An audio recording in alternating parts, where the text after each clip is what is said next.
All right, how are you guys all going? Yeah, I'm joined here today by Yula Loven, and you're also known as Moon Restaurant or Moon Yula. How are you doing?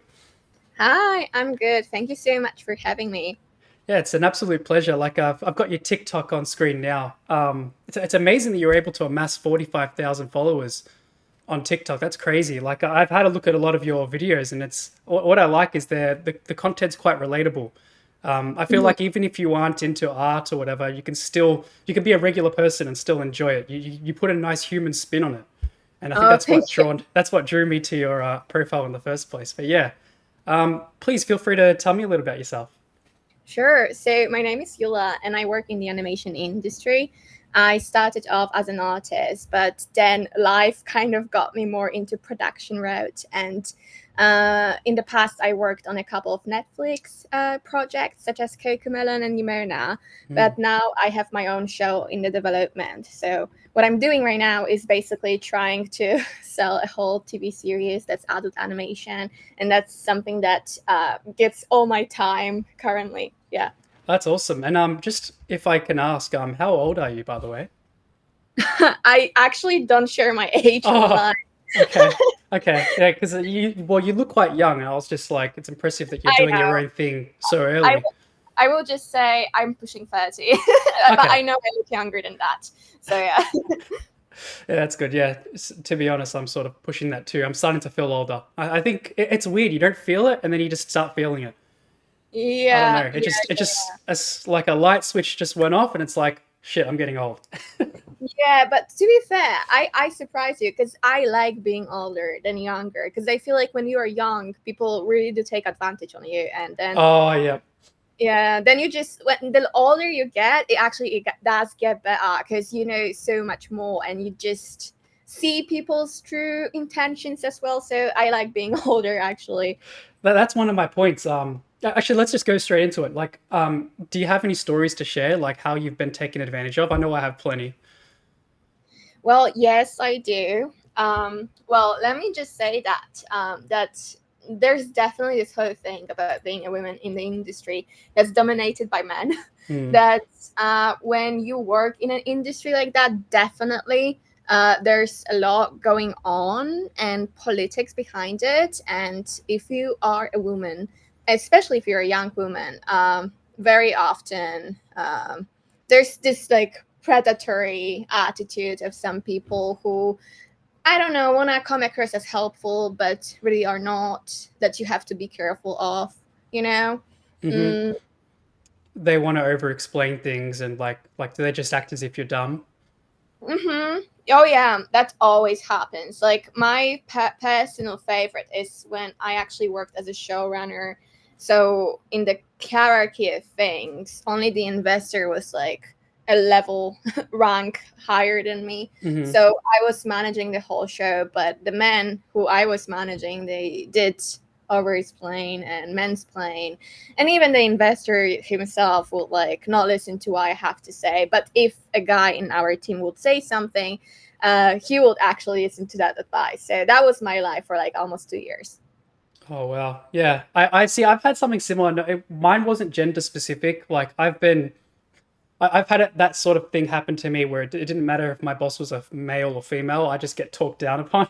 It's happened to Yeah. me too, but that could be because I'm a man. So your points is probably still valid in that case. But yeah, that's interesting. Like, what specifically would it be? Like, would it be about like how you draw things, or would it be more so like the way you conduct yourself? Yeah, you know, there's this whole thing about the industry and in general workplaces that if you are a female manager and you get strict with people, you're being serious about the job. And I don't know, if someone is not doing their job properly, you just have to act like a manager that you are. If you are a guy, you are considered good at your job. But if you are a woman doing all that, then they will say you have an attitude, that you acting like you are on your period, blah blah blah blah, blah just because you're strict, you know. Um, so I've been told that many times, like my whole career, multiple times I've got an attitude. Why? Because I don't know, I drew a boundary. or I did tell somebody, hey, you can't do certain thing because I know you are scamming someone else for hours that you're doing. And, then that's an attitude, not being good at your job. So, Damn, it's impressive that you stood up for that as well. There's so many people who wouldn't. Um, yeah, yeah. And unfortunately or fortunately, my character, my personality is like that I cannot stay still when I see a behavior like that. But that goes both ways. If I see them treating others like that, I also will say something. Sometimes it's not good, sometimes it's necessary. You just have to like build yourself up to handle whatever will backfire after that. But it is what it is. have you ever been not paid for something? Like, have you ever been? Oh yeah, now I'm Oh, I'm actually in the middle of a lawsuit for that. oh Yeah. my God! You're not the first person I've spoken to that's been in a lawsuit. That's crazy. Okay, so you're probably Oh you're probably not allowed to talk about it, I assume, right? yeah, no, like, oh my gosh, like, obviously, because this is public interview that people gonna listen, I cannot share all the details, but definitely, yes, I wasn't paid, and my colleagues were not paid either. It took the guy half a year to pay everyone, which is ridiculous. And yet he refuses me to pay as well, and therefore, I have no other option but to do that. That's sucky as, but funny a little update for me. I was actually owed like a few $1,000 from this person for about the same time, 6 months. I finally got paid. I finally got paid, and I'm so happy now. But yeah, oh, it sucks, man. Yeah, that's That really sucks, but I'm happy you got paid. And the only thing I can say is that you guys need to be really careful, because whenever there's like a remote job situation set up and mm-hmm, someone is like from, let's say, I don't know, let's say from Canada, and they hire people from countries like Asian countries or some smaller European countries, they know that if shit goes down, you won't be able to legally sue them, because for you being from that small country, that's so much more complicated, mm-hmm. right? That's why my advice is to make sure the contract is really crystal clear and really protects you, because whenever you do contracts, remember, it's not just the employer who's like doing their own rules, it's also time for you to tell your own rules, right? So me personally, I never take a new job without being paid at least half upfront, like a Oh, deposit. You know what I mean? okay, half up front. That's interesting. Yeah, never take a new job from someone without getting a deposit slash upfront payment, because that's how they can get away with that. They think that they can just promise you and then dip. Yeah, yeah, that's no, you're totally right about the contract thing. What's your opinion on? See, one of the things I've been doing on my YouTube channel is talking about volunteer studios, and these are Hmm. studios that I mainly focus on ones that are for profit, so non-for-profits are pretty much ignored because they have a few more rights. But there's a lot of volunteer studios that are propping up, and they're offering jobs via LinkedIn or whatever job thing you go with. And yeah, they're like using people to do regular work for no money. Like, Hmm. what's your opinion on that type of thing? Mm. It really depends on what kind of deal and agreement is on that. Is it like they are very upfront that it's unpaid and you are aware of it, or is it like a shady thing? Yeah, they do a little bit of both. So there are some companies that are upfront, but there's also companies that say like, "Oh, we're working on our funding and we are confident we'll get it in the next Hmm. few months." But they've been doing that for months. Hmm. Um, Well, yeah. um, in my opinion, if you're an artist and you hear something like that, then honestly, it's up to you to estimate the risk of it.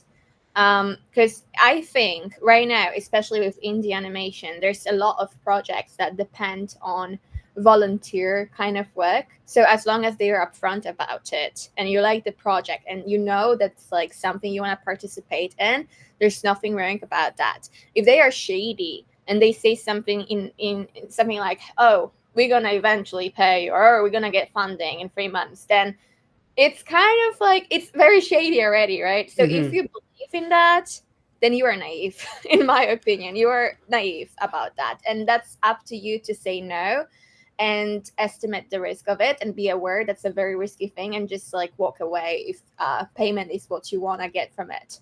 I like your answer that it's on you to kind of learn that stuff. Just there, the only issue is we all start off naive. So like Yeah. everyone when they get into the industry, they're dumb and they want experience. You know, like they've been told that get experience, and it'll help you Hmm. land proper jobs and stuff. Yeah, yeah. Yeah, unfortunately, right now, this is how it is. I be honest with you, because now we're going for a big reset of the whole industry. So what is happening right now, like Hollywood and everything here is kind of going for a huge reboot, Mm, and at the same time a lot of indie productions are raising, and it's a really tricky situation where you want to support new productions and you want to support animation, but at the same time those studios, like those small studios, they also need to get money from somewhere. And to be fair, from my own experience, you cannot get a lot of money until you have something proper to show to investors. And mm, that's why sometimes people rely on that work. I also relied on a work like that, although I was always upfront that this is just a voluntary thing. But because I can gather a very strong material, I can go to co-producers, investors, or even like a streamer, and this way I can get a lot of money to support my IP, right? yeah. Uh, so it's just like a really weird time. And I also think that if you are a student and you want to get an experience and someone offers you something like that and you want to really be in the industry, you should absolutely go for it. Because if you will be after school and you think you're going to get like a paid job right after that, that's not like the time for it now. It's not going to happen. Mm. Not now.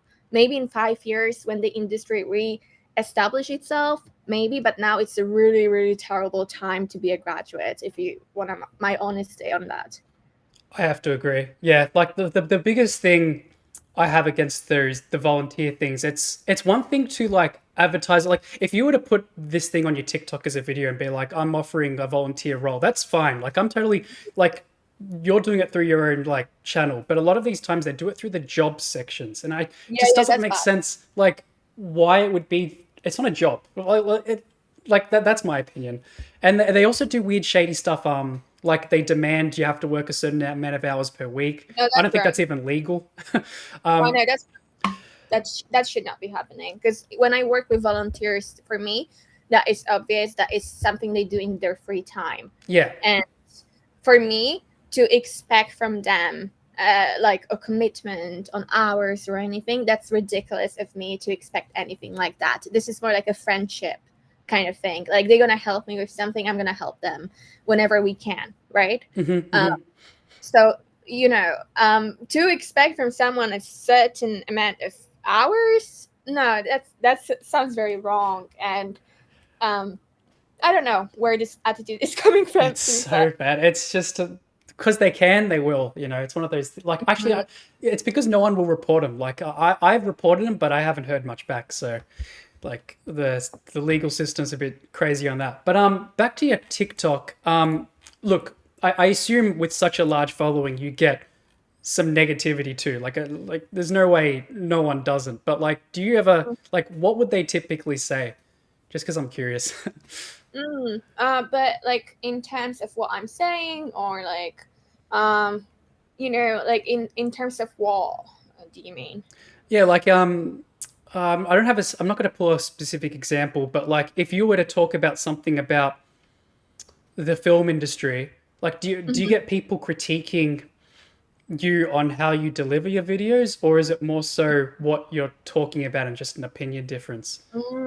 Well, in the past, I definitely did get into some like arguments through the comments, because I don't know if you're like MBTI, but I'm ENTP. That's like we are an awful type because we always get into arguments, Yeah. and I really have to like calm myself down sometimes and just ignore something. And I know that for sure I did like hit a nerve sometimes with some people. So now I just try to not talk too much. I try ignore that. Um, But as for critique, I'm sure there are some people who are like, oh my gosh, you don't know what you're talking about, or blah blah blah. But honestly, everyone is right to have their own opinion.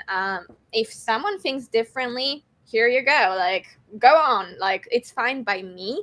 I don't want everyone to like me and everyone to agree with me, but my biggest value in life, I feel like, is honesty and sincerity. Hmm. So if I just want to be always honest, and also making jokes about it is in a way a coping mechanism as well, right? Hmm. And I'm just fully aware that the industry is awful right now, and I'm so happy I graduated a bit earlier before this all happened, because I still managed to kind of got in. But I remember very well how it was to be a student and how unknown it was, and as somebody who's not from America originally, but from Poland, from the UK. For me back then, that was so unreachable. Even to imagine living in LA, talking to Netflix, Amazon about pitching, that was so out of reach. So now that I'm here, I like to not gatekeep, because by gatekeeping, you gatekeep true talent that maybe necessarily didn't have the privilege that people who were born here have. Yeah, yeah. How was your education, if you don't mind me asking? Like, what would you rate the course that you did? How was your One uni out, experience? 1 out of 10. One that bad? Wow. What made I it like a one? um well, so that was University of the Arts London, and everyone can look it up because it's a known fact. That's the uni I went to, and I do not support the course that was happening at that time. Maybe now they are better. I don't know, but first of all, that was like a second year they were doing that animation course, and I think the fact there was not that many people from the industry leading that, the whole structure really affected it, because they were some like it felt like they were at the edge of something experimental and industry standard, like Hollywood and experimental museum kind of things, right? Mm. But the thing is, everyone who goes to animation school, they want to work in Hollywood. No, like rarely anybody is like, oh, I'm doing this for the vibes, for the experiments. Nobody Hmm. says that. Everyone wants to work at Disney or DreamWorks. That's the goal, right? um, but I was so disappointed to see that the approach was like that. That's one, and that's how I was graded very often. That's two. And three, um, they offered you everything. They were like, we will teach you 3D, we can teach you VFX, and we can teach you 2D. It's just up to you which path you want to choose. And there's a saying, if you have a medication that will cure everything, it will cure nothing. Mm. So that's the same thing with animation courses, that if they offer you everything, it means they will teach you nothing properly. So if you ever see a course like that at school, that's a red flag. You should not go to a school like that, because they will not make you trained in that very specific discipline you want to go for. That's a very good point because I feel like that's one of the same problems I had during my university and a lot of other, even private uni. So we have a thing, public and private. I'm sure it's the same in America, although there's some compatible, like one's government backed and the other one's just private. Yeah, like both public and private had the same problem. It's like they're doing everything. Like they have like games design, they have like everything in games design, and they have everything in film, and they're doing games and film at the same time. And it's like, how can you be really good at everything? I totally agree with that. Yeah. Yeah, my uni, I would rate my uni like a six. It wasn't the worst thing. It had some real shitty parts, but had some good parts too. My teachers though were just that was unforgivable. Some of the teachers, man. You have Mm-hmm. teachers that don't even. I made some YouTube videos on this already. They don't even play games. They don't even make games, and yet they're teaching. It's just crazy how Yeah. that's a thing. And I'm sure the same thing happens in film. There's got Yeah. to be film classes where the teachers probably never made a film, or made that they probably made films back when they were a student, and then they went straight into the teacher pipeline, and they probably haven't made a single film since. Oh my gosh, yes, yes, definitely. We had teachers like that. That if you went to their like resume, they never worked in a studio. My favorite teacher, He was a storyboard artist. I till today sometimes I talk to him. He was a lovely guy, but that was like one of the few I could think of that actually worked in the industry, and he was the best. Like he was a really good teacher, but here's the downside: they got him to teach us storyboarding on the second year. Like, when do you teach storyboarding? Like on the second year? That should be like a first thing first Oh when you man, I learn. could talk to you about that You for know? hours. We didn't even get to make video games until the second year. Yeah, yeah. Yeah, so that's like storyboarding is, yeah, it's funny because that's a pre-production thing. It's like the first thing you should be learning is like you should be starting from the start, like pre-production. Exactly. It's a Exactly. second year subject. They never even taught us production. Like, it's so ironic how far I went with my production career, considering that the only thing they taught us about production was playing this YouTube DreamWorks video about production pipeline. It's like literally an animation DreamWorks did that is available to everybody, last 20 minutes. So our teacher played that for us, and that was it. We never ever learned more. And that was a problem, because how do you build a structure, especially with uni, that forces you to group projects all the freaking time? Like, Oh, out of 10 projects, I had like 8 group projects. So how do you manage that, you know? And I remember I was so pissed. I just went to library and I got this book, Animation Production, and I just like read that book like Bible. I just went through every single page. I made notes, and that's how I learned the structure, you know? And it's bad because everyone should learn that. Because if, you know, students who you work with don't understand production structure, they are not good collaborators either. So you can know everything, but if they know nothing, nothing's gonna come out of it.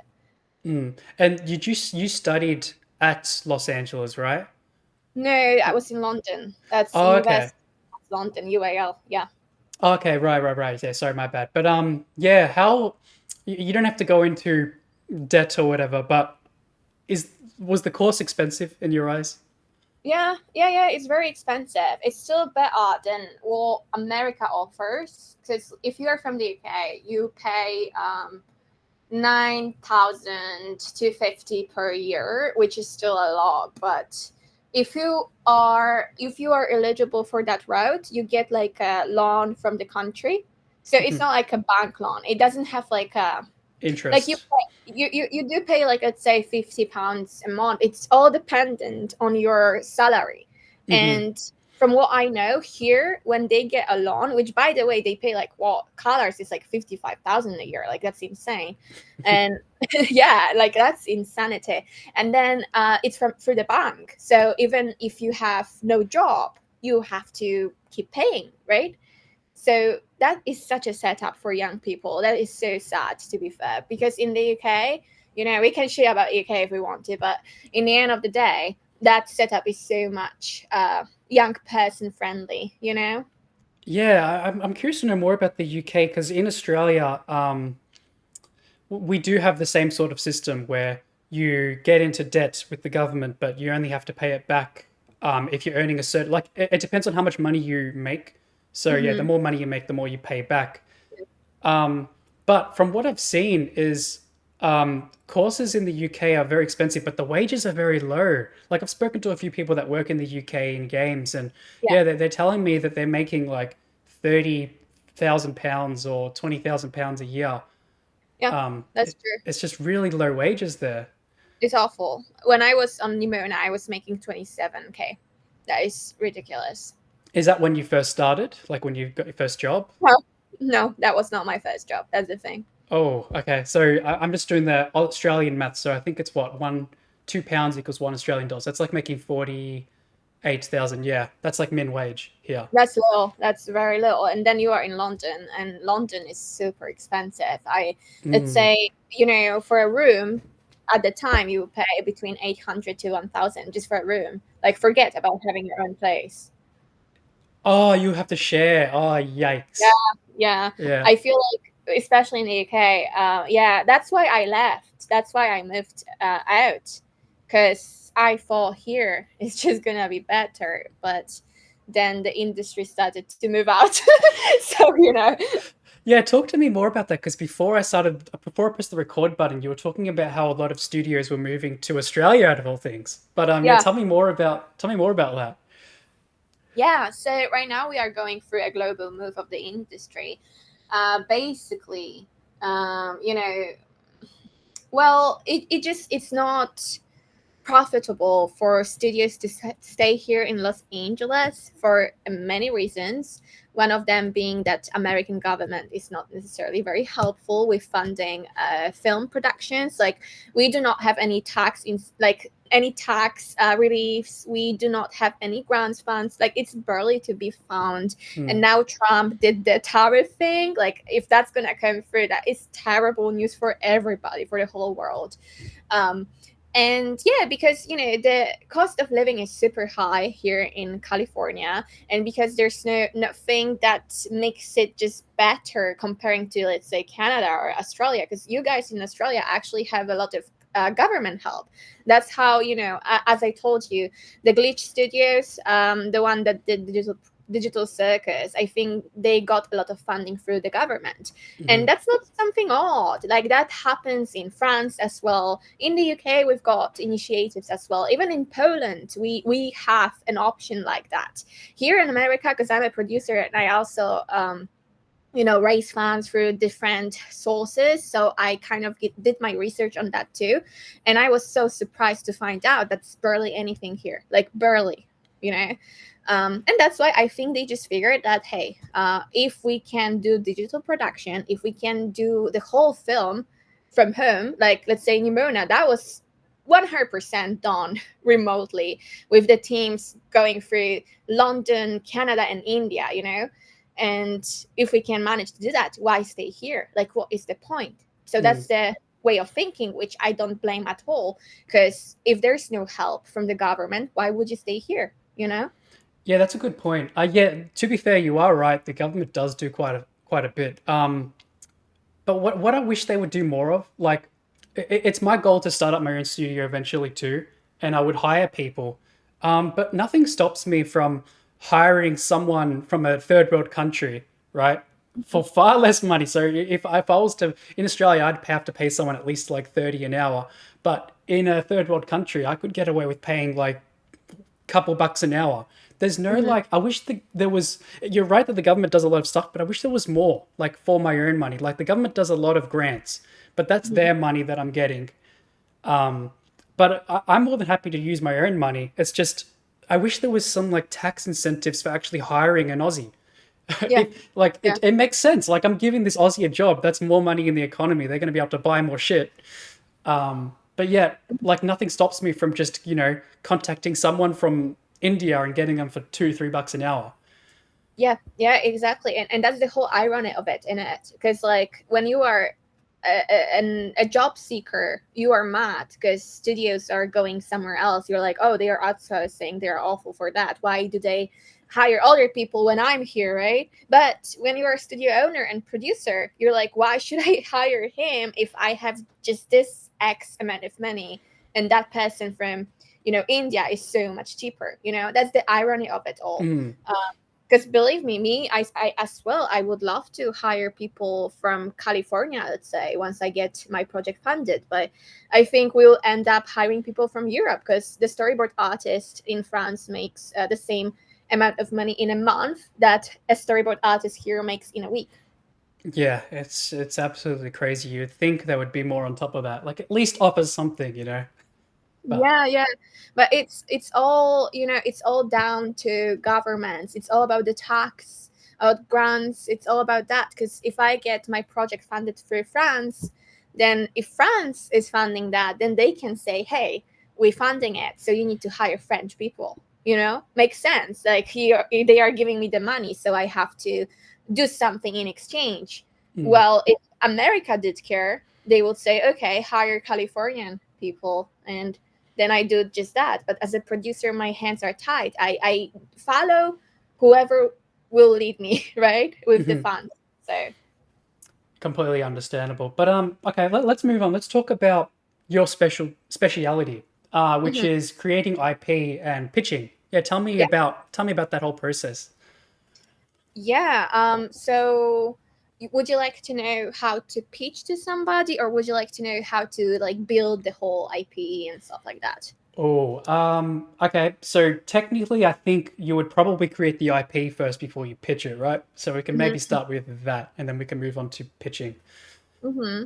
Yeah. So the thing is, all the artists, the most people you will ask about that, like, would you like to have your own show? Most people will say yes. I do have an idea, and it's true. There are many people with great ideas. However, I feel like whenever you have an idea, especially as an artist, you really need to learn writing because that's the thing where people kind of fail at because they might have cool concept, amazing logline, and they are amazing artists, but they are not good writers, Mm. right?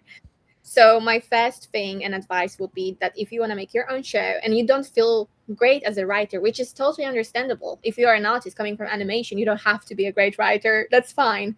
But in that case, make sure you find a good writer and you guys join your forces to make something good. So you help the writer with visuals and the writer helps you with the story, right?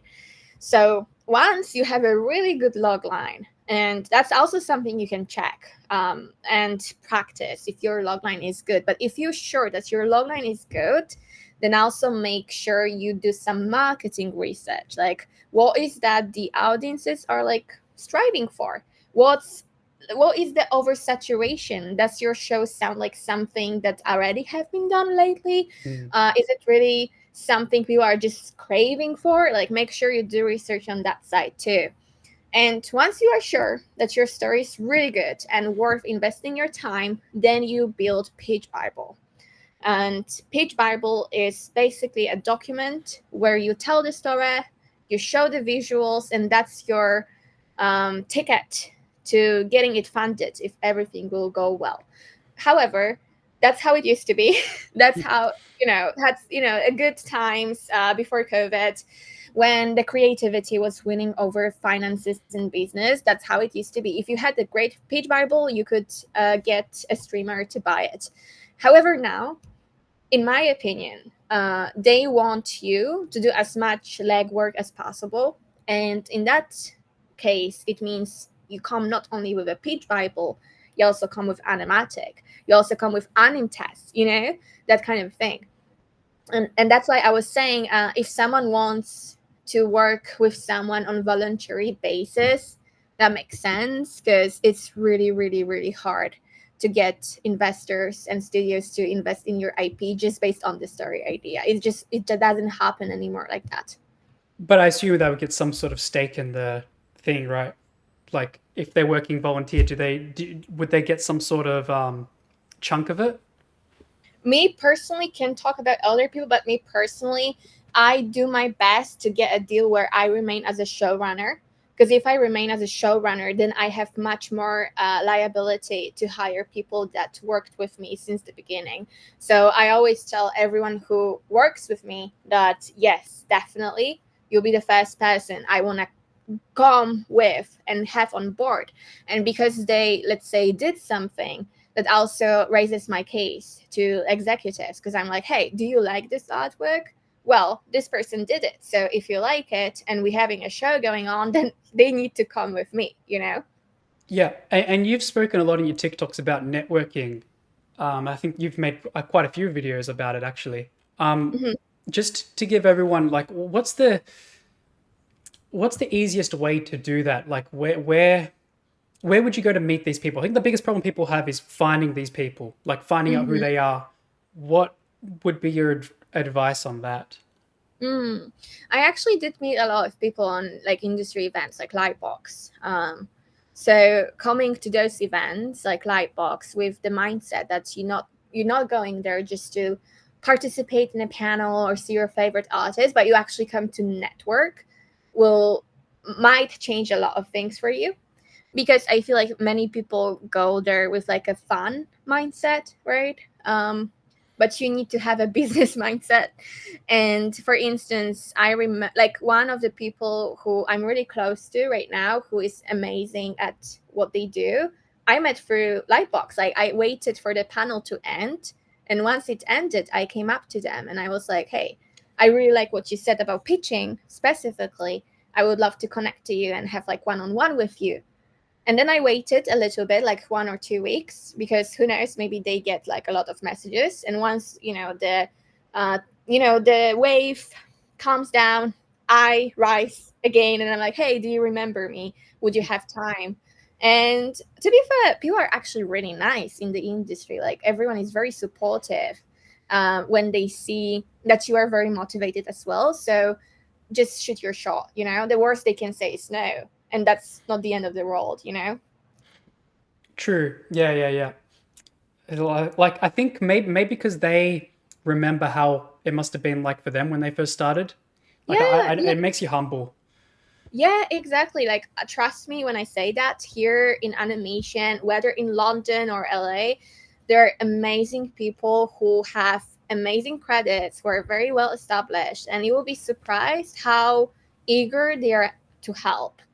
So I was surprised myself to find that out, that a lot of people I asked actually said yes, especially artists. It's harder with producers for sure, but Yeah. artists are like, you know, especially if you have something cool going on, like if you have your own project going on and you have something you developed so far, they will feel, I don't know, like it's worth to give their time a little bit to you. Yeah. Yeah, yeah, exactly. One thing that I love to do is look at jobs through LinkedIn, and I like to roast them. I like to talk about them, and I want to Hmm. get. I want to do this one live with you and get your opinion on it, because I Yeah. found something that's sort of similar to what you do, graphic designer. It is from Norway, but that's okay. So they say about the job. You're both only 17. This will never work. That's what they told us when we started this agency in the summer of 2023.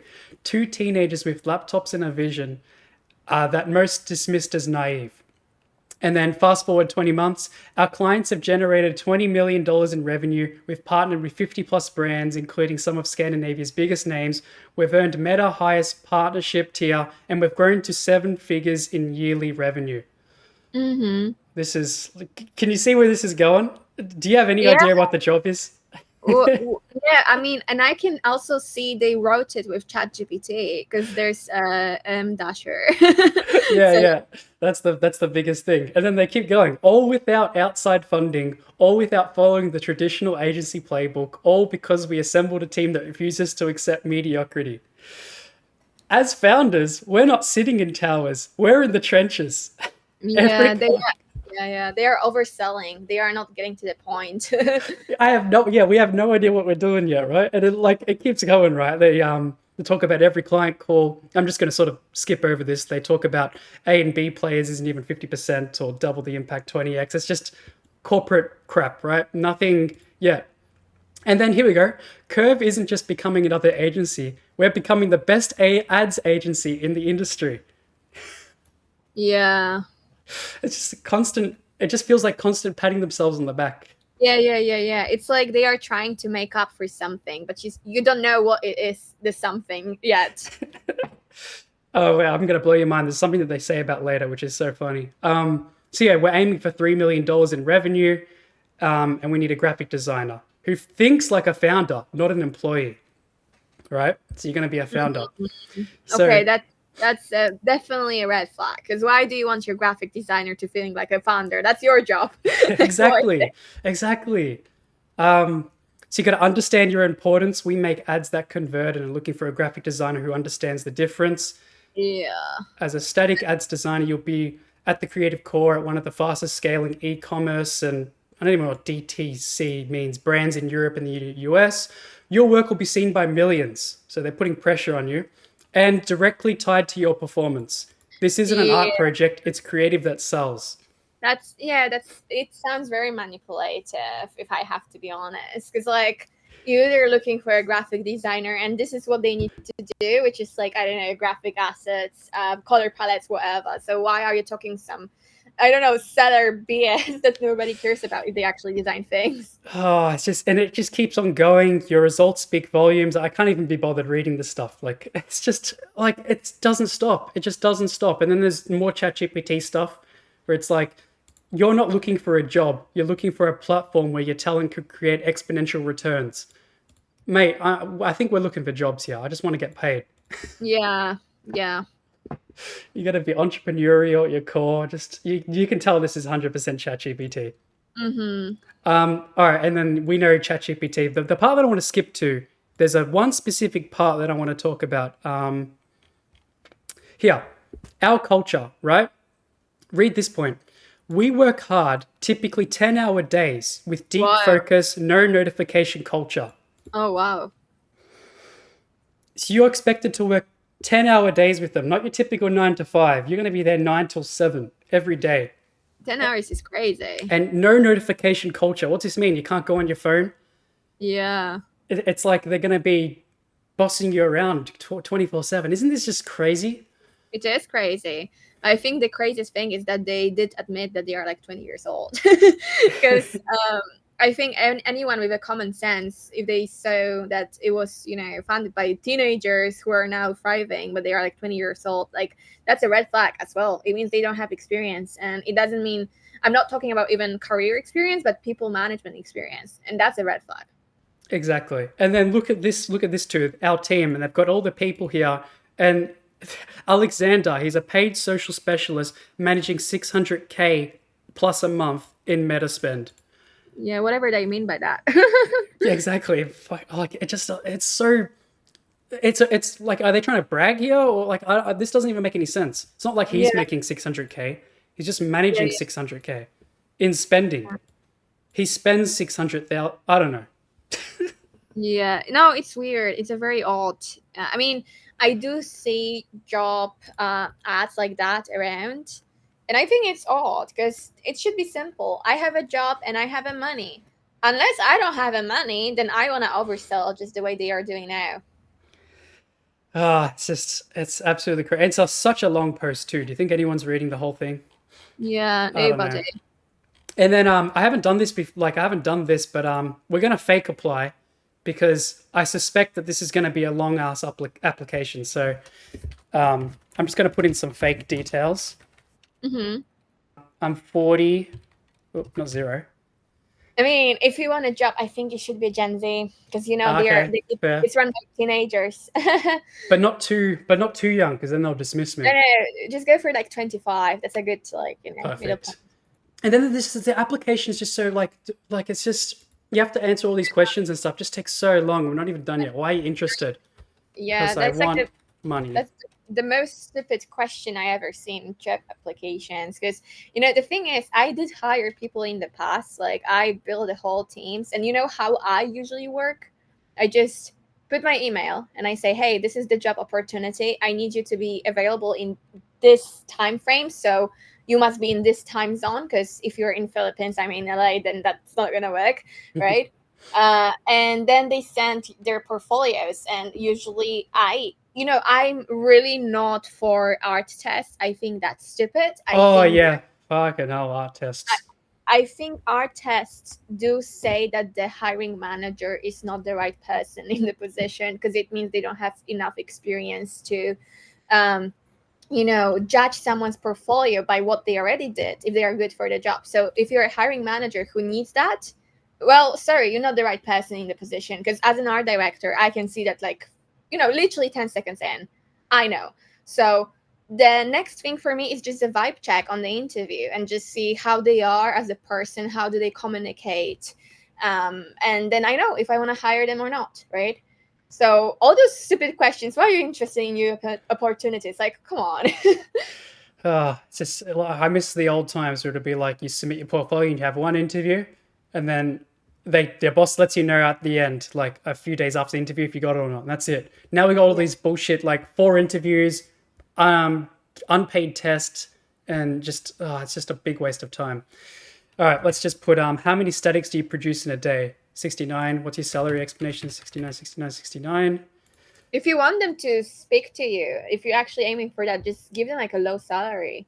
Oh, to be fair, yeah. Maybe I should. Yeah, okay. So I'll just do that, then I'll take away 69. I understand that this is a full-time contractor. Yep. And then there's more. Do you have experience? Yes. Do you have experience working in teams of 5 plus? Like, why would that even matter? They Record a want Loom video of yourself where you elaborate on your experience. Oh my Oh my god, God. nobody's doing that. Are we But serious? the reason they say it's a startup because this is like a very shady way of saying, hey, this is a startup, we are unorganized, and we're gonna expect from you like 100 things to be done. Don't blame us because we're a startup and we're already telling you that, so don't be surprised, you know. Startup, they're making $20 million in revenue, and they're partnered with 50 plus brands, with Scandinavia's biggest names. Yeah, yeah, no, that That they does just want sound like a startup.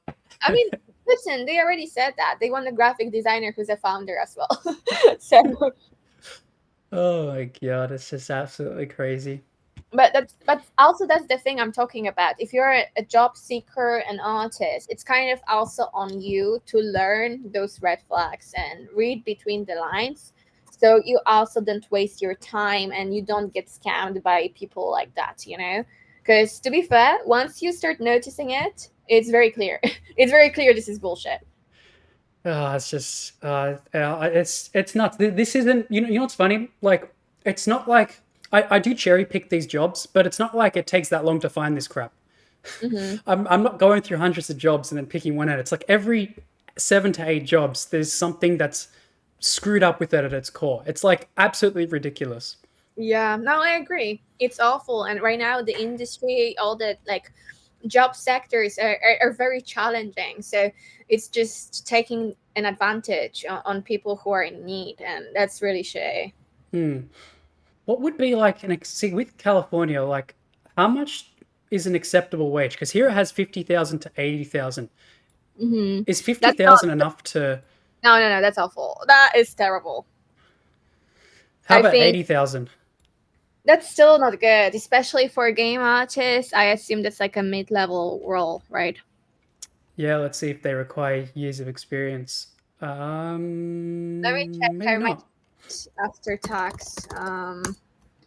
After tax, 80K is like 4,800. You know, I guess you can survive on that, but I doubt if you can actually rent on your own unless you have like a really good deal or something. Nah. I Yeah, think for California, 100K is a minimum for like a decent living where you live day to day, but also can save and just like be okay with everything.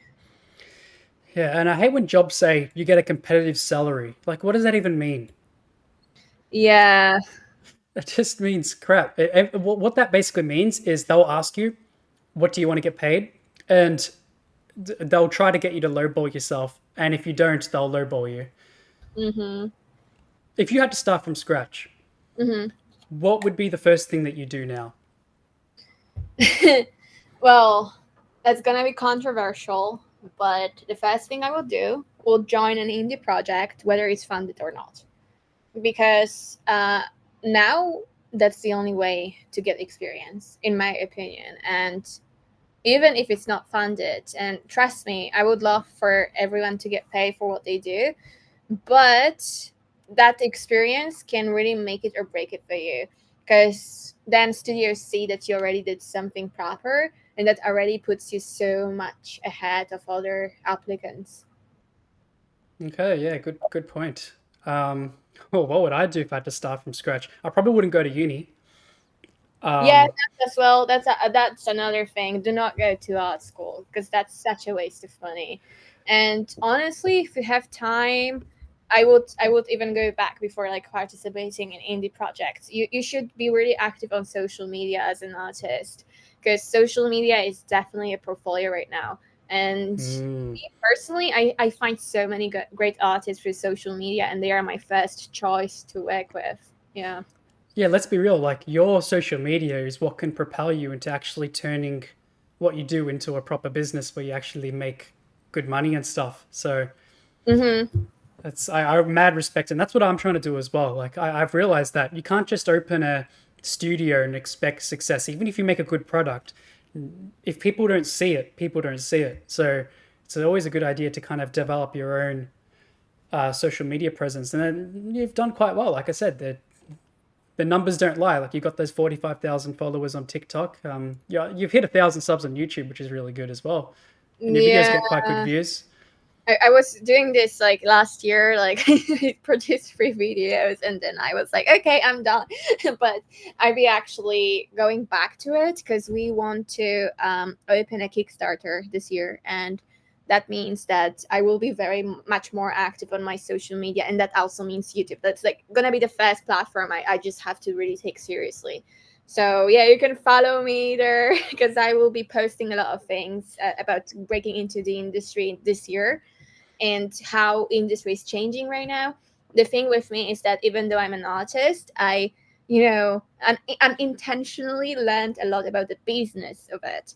So I can explain the business side and what is going on behind the doors that are actually making the consequences of what artists are dealing with. So that's what makes me stand out, I guess. I think I sent a comment on one of your videos and you responded I was honestly I was a bit surprised as well because I know a lot of people once they get a certain amount of followers they usually um, don't like to respond to their comments. They either get too many or they just can't be bothered anymore. Like I've been told by Oh, other YouTubers who have like 10,000 subs, I would contact them and be like, hey, can I come on your show or can you come on my show and we can talk and let's make some content. And they're like, oh, just come back to me in a few months when you know oh, I see. I I'm mean, busy for a few months. Yeah, bullshit. You just want yeah. me to have more subs. I mean, to be fair, Lewis, you just had a perfect timing because I was off the grid on my social media for the past year because I was developing my show like really intensively. Mm. And right now, we are at the stage of kind of being done with it and just doing the business things like corporate deals, stuff like that. So that means I am going back to social media because I have to do so much less with creative things. And you just had the perfect timing because I'm literally coming back and then you messaged me. So I was like, okay, sure. Like sounds good. Perfect. Yeah, and your Discord's quite active too, Yeah, we're gonna go back which to is really Discord good. as well. We're gonna do panels. I'm gonna do again what I did last year, which is inviting other professionals. We do this like live Q&A format where we invite people who worked on, I don't know, in the past we had Spider-Verse people, we had Invisibles people, Blue-Eyed Samurai, Totally Spies, Warner Bros, Netflix, everyone. And those people come in, it's live, so that gives everyone an opportunity to ask anything they ever wanted. And yeah, I think it's cool. For me, I always call it Lightbox at home because Good name. yeah, because for me, I know Lightbox is so expensive. Not everyone has this opportunity, so I always wanted to create something for people from everywhere, no matter where you are, to talk to those people. Yeah, it's awesome. I would recommend if you're listening now and if you're not joined that to join that because there's a lot of people that even now like you said you haven't done anything recently, but there's still a lot of chatter in there. So that's always a good sign. Like I've joined Discords that are as big as yours in terms of member count and they're just dead. They're Oh wastelands. And I'm like, what's going on here? Like, why are we all in here? But yeah, your Discord is quite active, which is it, really good. People it obviously resonate with you, and it's still there, but it used to be so much more active, I have to say. It's like it used to be crazy active. We once we had like a flood of people and there were so many kids and we had to like come up with like emergency idea what to do because we had so many little kids and that wasn't good. And yeah, that's why we have an age thing, like what age group are you? okay. Well, Yeah, why were they joining from your TikTok? Like, why were they? Why were you like? well, It's interesting. because our first panel went viral. It was with Yuki Demers, and Yuki is a VizDev artist from Spider Verse. He's also a production designer on My Dad the Bounty Hunter. So when he was coming for an interview, it just went viral. I think it had 90K likes on TikTok. And because it's Spider Verse, there's a lot of kids who love Spider Verse. So they started joining Discord, not necessarily for industry talk, but more for like, oh, a Spider Verse person. Oh my God, and that was so many of them. And we had to like separate them from actual professionals and students. So yeah. Yeah, that's interesting because I'll say the biggest demographic with my viewers are like they're over 21. It's like there's this curse that they it's like after they graduate and realize how bad the job market is, that's when they find me on YouTube. Like Oh, I wish I could find you like if when you were younger, you know what I mean? Because like Yeah. maybe it would, maybe some of the things that I talked about might have been a bit more useful to them. But yeah, I Yeah, just yeah. We try to make like a common ground for everybody. So whether you're a mm, student or you want to go to art school or you're a professional, that's like the whole point of my Discord because we have so many professionals already there. Sometimes those professionals are active too, or they also promote their like courses and stuff like that, which I really encourage because me personally, I would rather go for Yuki Demer's color course rather than my stupid sculpt, you know, mm. because at least I know this is a professional who really knows what he's doing. So that happens. And yeah, I just hope I can do it again. And I will do it again. I just needed some more free time. And this summer I will. So, Awesome. Yeah, I can't wait. Please, I'll be looking anyway. But yeah, keep me up to date anyway of course. if you can. But yeah, that's awesome. Yeah, thank you so much, Yula, for coming on the show. And yeah, follow TikTok and your YouTube. And yeah, thank you so much. Thank you so much, Louis. It was a pleasure. Thank you for having me. Got something to expose? Call the Spillato Bros.